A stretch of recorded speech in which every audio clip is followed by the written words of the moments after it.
आपका BA first year political science class में political science विषय का जो आपका फर्स्ट पेपर है राजनीति विज्ञान के मूल आधार, इस पेपर के 11th चैप्टर पर हम डिस्कशन कर रहे हैं। पिछले वीडियो में हमने जैसा कि आप चैप्टर देख भी पा रहे हैं 11th चैप्टर राजनीति विकास की अवधारणा, राजनीति विकास की अवधारणा को लेकर बेसिक पृष्ठभूमि और उसकी विकास की बात हमने पिछले वीडियो में की थी। आज विद्यार्थियों राजनीति विकास की अवधारणा का जो अर्थ है, परिभाषाएं हैं, कुछ अलग अलग विचारकों ने इसको किस तरीके से परिभाषित किया है वो, और जो राजनीतिक विकास की अवधारणा की जो दो प्रमुख अर्थ हैं, मतलब अलग दो रूपों में इसको परिभाषित किया गया है, वो भी हम जानेंगे किन दो अर्थों में। तो वो भी आज तो इस कुल मिला के राजनीति विकास की अवधारणा का जो अर्थ है, परिभाषाएं हैं, इससे संबंधित जो दृष्टिकोण है, दो मार्गीय दृष्टिकोण, वो हम जानेंगे। यहाँ उन विद्यार्थियों को जो कि इस श्रृंखला से अभी परिचित नहीं है, उन्हें मैं बता दूं कि अब तक के जो भी वीडियो हमने डिस्कस किए हैं, सारे वीडियो क्रमबद्ध और व्यवस्थित तरीके से आप देख सकते हैं। इस चैनल की प्लेलिस्ट सेक्शन में आप जाकर वहाँ BA first year political science राजनीति विज्ञान के मूल आधार आपको एक प्लेलिस्ट मिल जाएगी। वहाँ सारे वीडियो आपको क्रमबद्ध और तरीके से व्यवस्थित तरीके से आपको देखने को मिल जाएंगे। तो विद्यार्थियों, आज अब हम इस वीडियो की औपचारिक शुरुआत करते हैं और हम बात करते हैं कि राजनीति विकास की जो अवधारणा है उसका अर्थ क्या है, किन किन विचारकों ने क्या क्या परिभाषित किया है। आप देख भी पा रहे हैं विद्यार्थियों स्लाइड में, ये बड़ी इम्पोर्टेंट स्लाइड, क्योंकि अलग अलग विचारकों के अनुसार किन किन विचारकों ने राजनीति जो विकास है उसके अर्थ और उसको किस तरीके से परिभाषित किया है, वो कई बार विभिन्न कंपटीशन एग्ज़ाम वगैरह में पूछे जाते हैं। तो आपको अच्छे से ध्यान होना चाहिए, ये बड़ा इम्पोर्टेंट है। विद्यार्थियों, जैसा कि आप स्लाइड में देख पा रहे हैं, कहीं न कहीं आपको ये स्पष्ट है और ये सही भी है कि राजनीति विकास की अवधारणा के अर्थ की हम बात तो कर रहे हैं, लेकिन वास्तव में कोई एक निश्चित फॉर्मूला या कोई निश्चित एक लाइन में या हम उसको प्रॉपर तरीके से परिभाषित नहीं कर सकते हैं। और अलग अलग विचारकों ने इसको लेकर अपनी अपनी अलग अलग मतैक्यता भी व्यक्त की, मतलब जो मतैक्यता नहीं है उनमें उन्होंने अपने अलग अलग शब्दों के रूप में राजनीति विकास को परिभाषित किया है। इसको एक अर्थ में नहीं देख सकते हैं, ठीक है। इसके लिए एक तरह से पर्याप्त रूप से अस्पष्टता है, क्योंकि अलग अलग विचारक इसको अलग अलग तरीके से परिभाषित करते हैं। कुछ विचारक है वो राजनीति विकास को एक तरह से आर्थिक उन्नति से जोड़ते हैं, कि वो कहते हैं कि राजनीति विकास से आर्थिक उन्नति अधिक होती है, मतलब आर्थिक उन्नति को राजनीति विकास से जोड़ते हैं। तो कुछ जो विचारक है वो इसे राजनीति आधुनिकीकरण से जोड़ते हैं, कि राजनीति विकास जब होगा तो इससे फिर व्यवस्था एक आधुनिकीकरण के युग में प्रवेश करेगी, एक तरह से आधुनिकीकरण से इसको जोड़ते हैं। तो हालांकि जो अलग अलग रूपों में अलग अलग विचारक करते हैं, तो हमें यही ध्यान रखना है, इसमें हमें सभी जो प्रमुख विचारक है उनका क्या मत है वो हमें देना है। क्योंकि परीक्षा में अगर आपसे अर्थ पर जो इसको लेकर बड़ा क्वेश्चन भी पूछा जाता है, तो आप इन सबका ही जिक्र करें। और कई बार जो कंपटीशन एग्ज़ाम होते हैं तो वहाँ तो एक जो विचारक को देकर भी आपसे पूछ लिया जाता है कि इन्होंने राजनीति विकास को किन शब्दों में परिभाषित किया, या कई बार फिर आपसे सुमिलित भी करवा लिया जाता है कि एक तरफ उनके जो विचार हैं इसके संदर्भ में वो दे दिए जाते हैं, एक तरफ विचारकों के नाम दे दिए जाते हैं कि भाई किसने क्या कहा राजनीति विकास के संबंध में। तो इस तरीके से भी बहुत बार जो नेट एग्ज़ाम है, सेट एग्ज़ाम है, या जो आरपीएससी के एग्ज़ाम, उनमें ऐसे क्वेश्चंस पूछे जाते हैं, इसको लेकर आता ही आता है लगभग, ये मेरे अनुभव से मैं आपको ये बता रहा हूँ, ठीक है। तो अब जो अगर हम बात करें, जैसे कुछ विचारकों के बारे में आप देख पा रहे हैं, ठीक है, अलग अलग विचारकों ने किस तरीके से परिभाषित किया है। सबसे पहले स्पर्ट एम्बरसन, ठीक है, ये कई बार ये भी पूछा गया है। तो स्पर्ट एम्बरसन, कॉलमैन और कटराइट, तो इन्होंने राजनीति विकास को एक तरह से आर्थिक विकास की पूर्व शर्त के रूप में, आर्थिक विकास की पूर्वापेक्षा के रूप में परिभाषित किया है। वो कहते हैं कि राजनीतिक जो विकास है वो आर्थिक विकास की पूर्व शर्त है, मतलब जब राजनीति विकास होगा तो ही आर्थिक विकास होगा, ठीक है। तो वो आर्थिक विकास से जोड़कर, तो ये नाम जो आपको जरूर ध्यान रखना है। स्पर्ट, इनमें नाम में विद्यार्थियों थोड़ी बहुत कुछ अशुद्धि हो तो आप देख लेना एक बार, वैसे पूरी कोशिश की गई है, ठीक है। तो स्पर्ट, एम्बरसन, कोलमैन, इन्होंने कुल मिला के आर्थिक जो विकास की पूर्वापेक्षा के रूप में या आर्थिक विकास की पूर्व शर्त के रूप में राजनीतिक विकास को परिभाषित किया है। रोस्टोव जो हैं वो राजनीतिक विकास को औद्योगिक समाजों की विशेष राजनीति के रूप में परिभाषित किया। ये भी पूछा गया है कई बार परीक्षाओं में कि रोस्टोव ने इसे किस तरीके से परिभाषित किया है। तो औद्योगिक समाजों की विशेष राजनीति के रूप में उन्होंने परिभाषित किया है राजनीतिक विकास को। ठीक है, इसके अलावा मैक्स लर्नर और गुरनार मेंडल, ये भी बड़ा इम्पोर्टेंट, इन्होंने राजनीतिक जो विकास है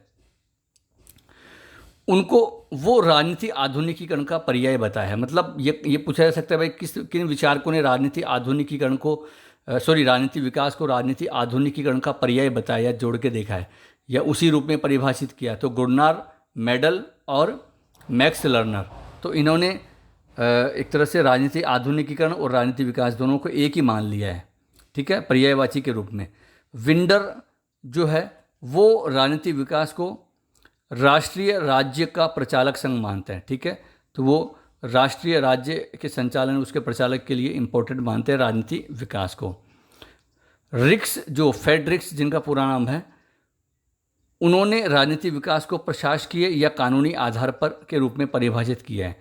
विद्यार्थियों, एक एक जो विचारक की जो कमेंट, ये उनकी जो विचार है, ये आपको अच्छे से रट लेने हैं, ये ध्यान रखना। मैं आपको बार बार इस पर फोकस कर रहा हूँ, ज़रूर आपके बहुत काम आएंगे। और अगर आप एज इट इज़ परीक्षा में लिखते हैं, अगर अर्थ परिभाषा आता है तो आपको बहुत अच्छे मार्क्स मिलेंगे, क्योंकि आप अच्छे से परिभाषित करते हैं, बताते हैं कि अलग अलग विचारकों ने, क्योंकि ये तो फैक्ट है कि कोई एक निश्चित एक मतैक्यता तो है ही नहीं।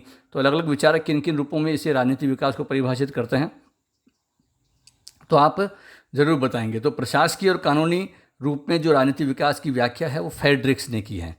तो यहाँ विद्यार्थियों, ये अलग अलग विचारकों ने जो राजनीतिक विकास को परिभाषित किया है, ये आपने जाना है।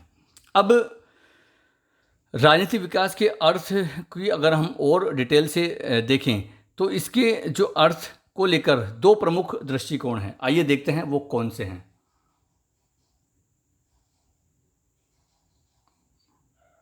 थोड़ी सी टेक्निकल प्रॉब्लम है विद्यार्थियों, हाँ आइए।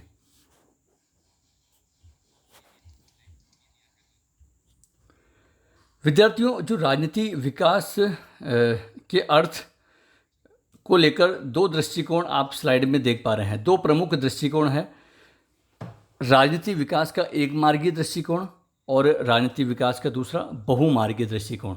देखिए, इसको बिल्कुल स्पष्ट बहुत सरल तरीके से समझाने का यहाँ प्रयास किया है। देखिए, जो एक मार्गीय दृष्टिकोण है वो क्या है?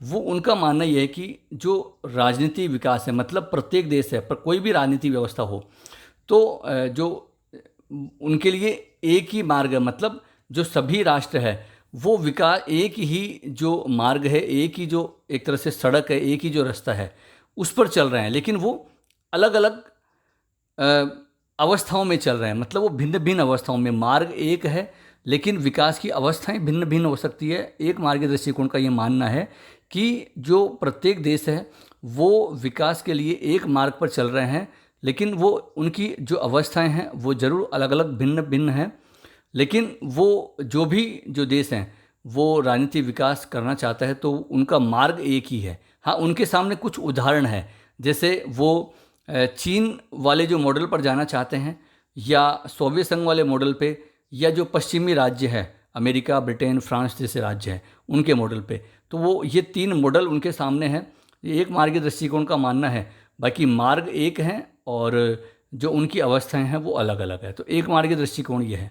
जबकि जो राजनीतिक विकास का बहुमार्गीय दृष्टिकोण है, मतलब वो ये कहता है कि विकास का एक निश्चित कोई मार्ग नहीं है, बल्कि जो विभिन्न जो देश हैं, विभिन्न जो राजनीतिक व्यवस्थाएं हैं, उनका जो एक तरह से बहुआयामी मार्ग है, कोई एक मार्ग नहीं है। अलग अलग दिशा में, अलग अलग आयामों में पर कोई भी व्यवस्था है वो विकास की ओर अग्रसर होती है, क्योंकि अलग अलग कोई जो व्यवस्था है वो सांस्कृतिक दृष्टि से, कोई ऐतिहासिक, कोई राजनीतिक, कोई आर्थिक, कोई सामाजिक, तो अलग अलग दिशाओं में वो जो एक तरह से मार्ग है, वो जो उनकी जो अवस्थाएं हैं वो चलती है। ऐसा नहीं है कि केवल एक मार्ग पर निश्चित, बल्कि नहीं, वो बहुआयामी है, बहुदिशाई है। तो प्रत्येक राजनीतिक व्यवस्था, कोई राष्ट्र अलग दिशा में चलता है, कहीं कहीं पर सामाजिक विकास ज़्यादा हुआ, कहीं राजनीतिक विकास, जहाँ कहीं सांस्कृतिक, कहीं आर्थिक। ठीक है, तो ये दृष्टिकोण का ये मानना है, जो बहुमार्गीय दृष्टिकोण है, कि राज्यों का जो राजनीतिक विकास है वो बहुदिशाई है, बहुआयामी है। ठीक है, अब वो किसी भी क्षेत्र, जो दिशाएं हैं वो सामाजिक, आर्थिक, राजनीतिक, सांस्कृतिक, ऐतिहासिक की कहीं भी, किधर भी अधिक हो सकता है। तो इससे कहीं न कहीं आपको ये जो दो मार्ग है राजनीतिक विकास के अर्थ को लेकर, वो आपको समझ में आए होंगे।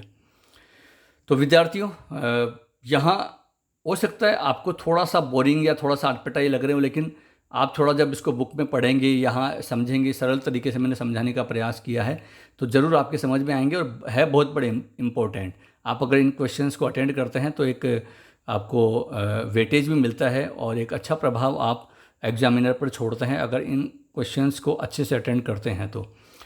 तो ये राजनीतिक विकास के अर्थ को लेकर हमने अलग अलग जो परिभाषाएं हैं, जो अलग अलग विचारकों ने राजनीतिक विकास को परिभाषित किया है, बहुत इंपॉर्टेंट स्लाइड थी वो, तो वो हमने जाना। और फिर ये जो दो दृष्टिकोण है राजनीतिक विकास के, ठीक है, तो वो राजनीतिक विकास के अर्थ को लेकर उनको हमने जाना। नेक्स्ट वीडियो में और राजनीतिक विकास की अभी हम बात करेंगे, बहुत इंपॉर्टेंट चैप्टर है। तो लेकिन आज के लिए बस इतना ही। आज बस अंत में आपसे यही अपील कि आप इन वीडियोस को अधिक से अधिक छात्र छात्राओं को साझा करें, स्वयं भी लाभ उठाएं, अन्य को भी आप सूचना करें, अपनी प्रतिक्रियाएं विद्यार्थियों ज़रूर दें कि आपको ये लेक्चर्स, ये जो वीडियोस कैसे लग रहे हैं। तो नेक्स्ट वीडियो में फिर मिलते हैं। बहुत बहुत धन्यवाद।